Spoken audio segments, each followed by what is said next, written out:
गोळ्या यापूरची बातमी आहे। डेबिट कार्ड आणि क्रेडिट कार्ड वापरणाऱ्यांसाठी एक महत्त्वाची। एसबीआयने 6 लाख डेबिट कार्ड ब्लॉक केल्यानंतर आता एचडीएफसी सह इतर बँकांच्या तब्बल 30 लाख डेबिट कार्डच्या पिन बदलण्याच्या सूचना करण्यात आल्यात।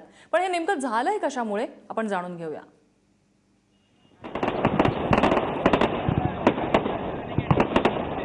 ऐन दिवाळीत तुमचा खिसा रिकामा राहण्याची शक्यता आहे, कारण एसबीआय पाठोपाठ आता एचडीएफसी, ॲक्सिस, आयसीआयसीआय सारख्या इतर बँकांची देखील 30 लाख डेबिट कार्ड ब्लॉक करण्यात आली आहेत।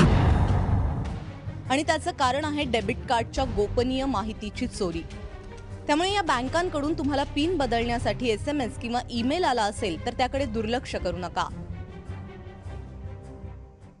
आणि आजच काही बँकांमध्ये बँक ग्राहक जाऊन आपली कार्ड ब्लॉक करतायत, डिसेबल करतायत किंवा नेट बँकिंग आता आम्हाला वापरायचं नाही असं सांगतायत। म्हणजे बँका टेक्नॉलॉजीच्या बाबतीत 4 पावलं पुढे गेल्यानंतर या एका दुर्घटनेनंतर ते पुन्हा 2 पावलं मागे येऊ पाहतायत। अशा प्रकारामुळे आता डेबिट किंवा क्रेडिट कार्ड वापरणाऱ्यांनी खबरदारी घेतली पाहिजे। तुमच्या डेबिट किंवा क्रेडिट कार्डचा पिन कुणालाही सांगू नका। पिन आणि सीव्हीव्ही क्रमांक अत्यंत महत्त्वाचा असतो। बँकांकडून कधीही पिनची मागणी करण्यात येत नाही। तुमच्या कार्डवरून संशयास्पद व्यवहार झाल्यास तातडीने बँकेला कळवा, शिवाय तातडीने पोलिसांमध्येही तक्रार करा। डेबिट किंवा क्रेडिट कार्ड हरवल्यास तातडीने ब्लॉक करा। ऑनलाईन व्यवहार शक्यतो विश्वासार्ह वेबसाईटवरच करा, त्याने फसवणुकीची शक्यता कमी होते। या सर्व्हिस प्रोव्हायडर्सचं ऑडिट होतं का, ते कशा पद्धतीचं होतं, ऑडिट करणारी यंत्रणा कितपत सक्षम आहे, हे सगळेच मुळात काही प्रश्न निर्माण होत आहेत।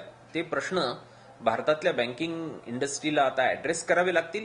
आणि जर ऍड्रेस नाही केले तो पुन्हा बँकिंग कुठेतरी मागच्या दिशेने प्रवास करत असताना जात गेलेलं आपल्याला दिसेल। देखिए, इंडियन बैंक के एक सबसे बड़ा प्रॉब्लम ये है कि सालों के लिए वो लोग ने साइबर सिक्योरिटी पर कुछ बजट है नहीं, वो लोग खर्चा नहीं करते हैं। तो इसलिए जो इंटरनेशनल हैकर है वो इंडियन बैंक्स को अटैक करते हैं, फॉरेन बैंक्स को नहीं, क्योंकि उनको पता है कि इंडियन बैंक्स वर्ल्ड में सबसे वीकेस्ट बैंक्स है। चीनमधील काही ठिकाणांहून कार्डचा वापर झाल्याची तक्रार काही ग्राहकांनी केली आहे। हिताची पेमेंट सर्व्हिसेस सिस्टीममध्ये व्हायरस गेल्याने माहिती चोरीला गेल्याची शक्यता आहे। पण ऐन सणासुदीच्या आणि ऑफर्सच्या काळामध्ये डेबिट कार्डची सुरक्षितता धोक्यात आली आहे। त्यामुळे कुठलाही व्यवहार करताना काळजी घेणं आवश्यक आहे। मयूर परीख, कृष्णा केंडेसह ब्युरो रिपोर्ट, एबीपी माझा।